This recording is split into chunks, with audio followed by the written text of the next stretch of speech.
Welcome back to channel crack the केसवी exam. तो ये स्पोर्ट्स के करंट अफेयर है, ठीक है। ये सभी करंट अफेयर इंपॉर्टेंट है, ठीक है। और ये एग्ज़ाम में भी आए हुए हैं, ठीक है। बाकी जो नहीं आए हैं वो आपको आने वाले एग्ज़ाम में आ सकते हैं, ठीक है। तो आज जो हम पढ़ेंगे वो मैंने कुछ बीसीसीआई के डोमेस्टिक टूर्नामेंट्स स्पोर्ट्स के ऊपर जो ऑलमोस्ट हर साल होते हैं, तो उस पर कंटेंट बनाया हुआ है, ठीक है। रणजी ट्रॉफी के बारे में लिखना मेरे को भूल गया, बट मैं आपको कल कवर कर दूंगा, ठीक है। और स्पोर्ट्स करंट अफेयर से आपको चाहे जीके की प्रिपरेशन कर रहे हो, चाहे आप एसएससी की कर रहे हो, दोनों में क्वेश्चन आते हैं, ठीक है। तो उस वीडियो लास्ट तक देखना और पूरा देखना, और ज़्यादा से लाइक और क्या कहते हैं कमेंट करना, ठीक है।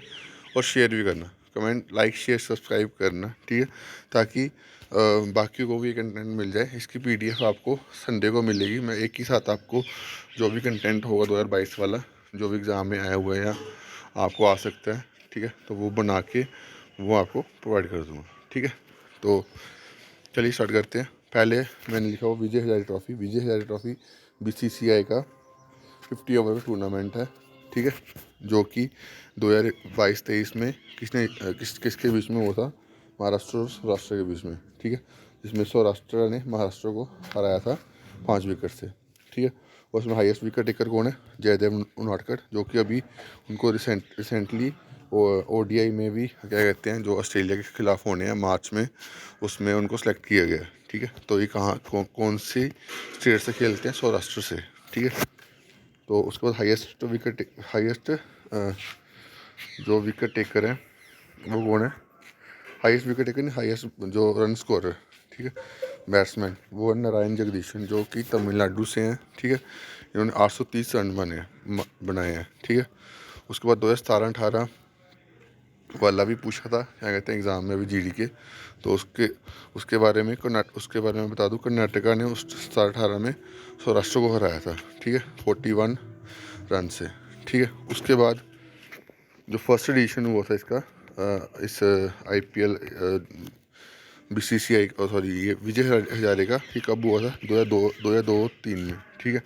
और इसमें सबसे सक्सेसफुल टीम रही थी तमिलनाडु, ठीक है, जिसने 5 टाइटल जीते हुए हैं अभी तक, ठीक है।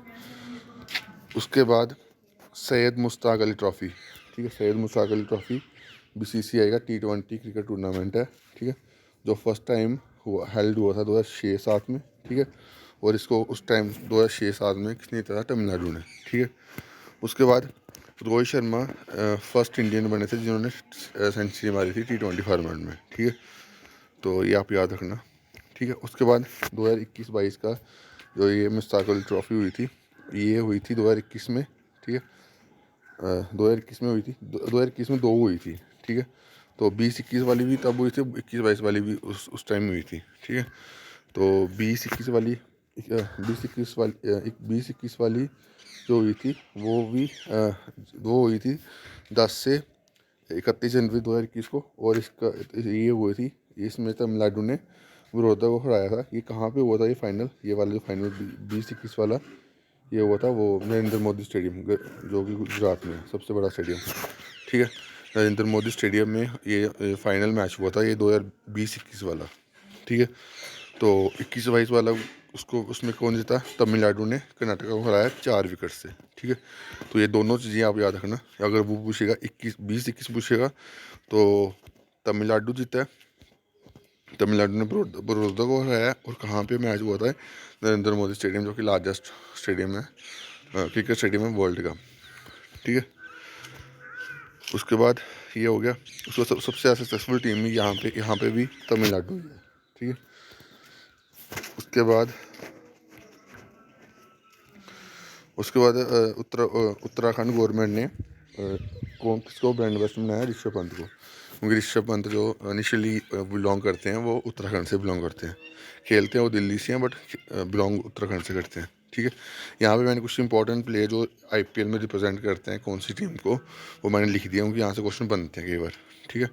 तो रोहित शर्मा, ईशान किशन, सूर्य कुमार यादव और जसप्रीत बुमराह, ठीक है, ये रिप्रेजेंट करते हैं मुंबई इंडियंस को। विराट कोहली, मोहम्मद सिराज और दिनेश कार्तिक रिप्रेजेंट करते हैं आरसीबी, रॉयल चैलेंजर बेंगलोर को, ठीक है। उसके बाद अक्षर पटेल ऋषभ पंत और कुलदीप यादव रिप्रेजेंट करते हैं दिल्ली कैपिटल को, ठीक है। बाकी भी लिख दूंगा, बट ये मेरे दिमाग में है तो मैंने सोचा लिख लेता हूँ, ठीक है। और ये इंपॉर्टेंट भी है, ठीक है। उसके बाद कुछ इंपॉर्टेंट फैक्ट्स जो 2023 के मैं आपको याद रखने हैं, ठीक है। सैम करन जो कि इंग्लैंड से खेलते हैं, ठीक है, ऑलराउंडर है, ये इनको सबसे ज़्यादा पैसे में बिके हैं। कितने पैसे में? 18.5 करोड़ में, ठीक है। तो ऐसा ये क्वेश्चन पूछा जा सकता है कि कौन सा प्लेयर है जो है वो क्या कहते हैं सबसे ज़्यादा कॉस्टली प्लेयर बना। तो सैम करन कहाँ के हैं? इंग्लैंड के, ठीक है। और उन्होंने रिसेंटली आईसीसी में जो आईसीसी T20 वर्ल्ड कप हुआ था 2022 में ऑस्ट्रेलिया में, उसमें प्लेयर और टूर्नामेंट भी रहे थे, ठीक है। उसके बाद इनसे पहले जो सबसे ज़्यादा कॉस्टली प्लेयर थे आईपीएल की हिस्ट्री में, वो कौन थे? साउथ अफ्रीका के क्रिस मॉरिस, ठीक है, जिनको राजस्थान में रॉयल्स ने खरीदा था 16.25 करोड़ में, ठीक है। तो ये सभी जो चीज़ें मैं आपको बता रहा हूँ, ये सभी चीज़ें इंपॉर्टेंट है और फैक्चुअल चीज़ें हैं, ठीक है। और ये क्वेश्चन पूछे जाते हैं एग्जाम में, ठीक है। और सैम करन जो है कौन सी टीम ने खरीदा उनको? मुंबई बोल रहा हूँ, पंजाब किंग्स ने। मुंबई इंडियंस ने भी बिड करा था वो, बट वो उनके पास पैसा नहीं था।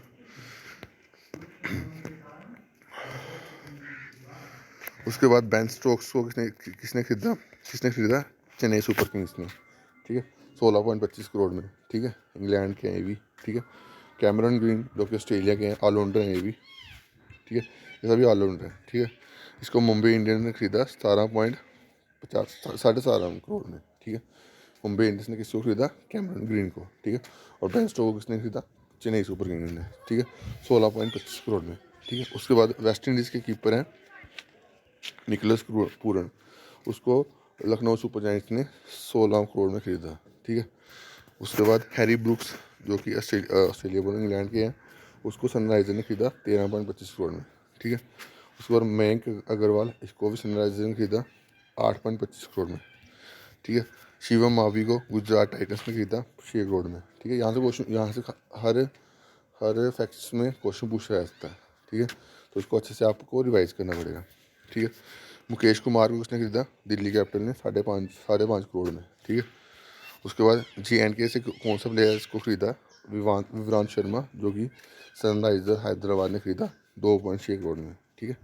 ये सभी जो चीज़ें बता रहा हूँ ये सभी फैक्चुअल चीज़ें हैं और सभी एग्ज़ाम में आने वाली चीज़ें हैं, ठीक है।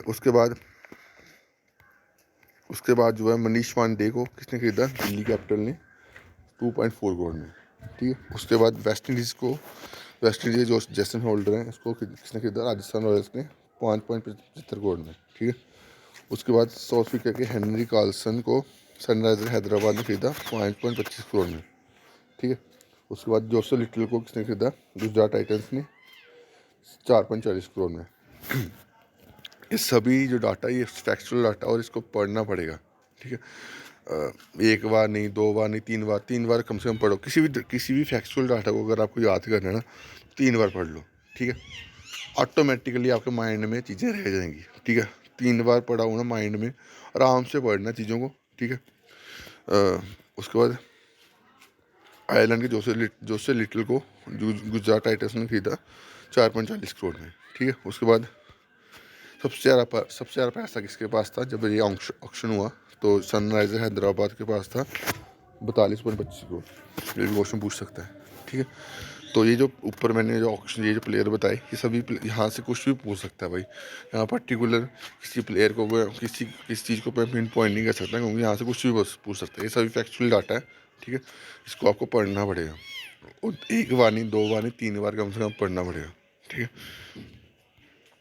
उसके बाद ये जो ब्रॉडकास्टर की डील हुई थी, ये जो मेंस आईपीएल की, ये किसके बीच में हुई थी? स्टार इंडियन टीवी राइट्स खरीदे थे वाईकॉम 80 ने, जो डिजिटल राइट्स थे ऑनलाइन वो खरीदे थे, ठीक है। और टाइम्स इंडिया ने बाहर वाले जो कंट्रीज़ हैं उनके राइट्स खरीदे थे, ठीक है। तो स्टार इंडिया ने जो टीवी राइट्स हैं वो कितने में खरीदे? 23,575 करोड़, ठीक है। 23,575 करोड़ का स्टार इंडिया ने क्या कहते हैं टीवी राइट्स खरीदे, ठीक है। उसके बाद स्टार इंडिया नहीं, क्या कहते हैं, जो आईसीसी के टूर्नामेंट्स होते हैं उसके राइट्स खरीदे थे, बट उसके बाद उन्होंने क्या कहते हैं उसको, जो उसके टीवी के राइट्स थे आई थिंक वो ट्रांसफ़र कर दिए थे किसी जी को ट्रांसफ़र कर दिए थे। तो उसके बारे में हम क्या कहते हैं मैं आपको कल बताऊंगा, ठीक है। और ये जो मैं आपको पढ़ा रहा हूँ ये सभी बहुत ही इंपॉर्टेंट है यार, कितना जितना भी कम बोलूँ सभी इंपॉर्टेंट है, ठीक है। उसके बाद वाइकम 18, जो कि जिसको डिजिटल राइट्स, जिसको हम इसका ऑनलाइन जो आपको आईपीएल दिखेगा वो आपको वाइकम आई जियो सिनेमा पे आपको आईपीएल दिखेगा, ठीक है। तो वाइकम 18 रिलायंस और क्या कहते हैं यूएसए ग्रुप है, यूएसए का क्या कहते हैं कंपनी है पैरामाउंट ग्लोबल, ठीक है, उसका जॉइंट वेंचर है, ठीक है। तो उसको उसको वाइकॉम 18 ने कितने में खरीदा, 23,758 करोड़ में, ठीक है। और ये जो सभी चीज़ें मैंने आपको बताई, ये सभी के सभी बहुत इंपॉर्टेंट है, ठीक है। और इसको आपको एक बार नहीं, दो बार नहीं, 3 बार कम से कम आपको पढ़ना पड़ेगा, तभी आपको ये चीज़ें रिकॉल होंगी, ठीक है। तो इसको आप अच्छे से पढ़ो, क्योंकि ये सभी चीज़ें आपको आने वाले एग्ज़ाम में दिखेंगी, ठीक है। तो वीडियो अच्छी लगी प्लीज़ वीडियो को लाइक करना, जो भी चैनल पर नए हैं चैनल को सब्सक्राइब कर दें, ताकि आपको ऐसी गुड क्वालिटी कंटेंट आपकी प्रिपरेशन के लिए मिलता रहे।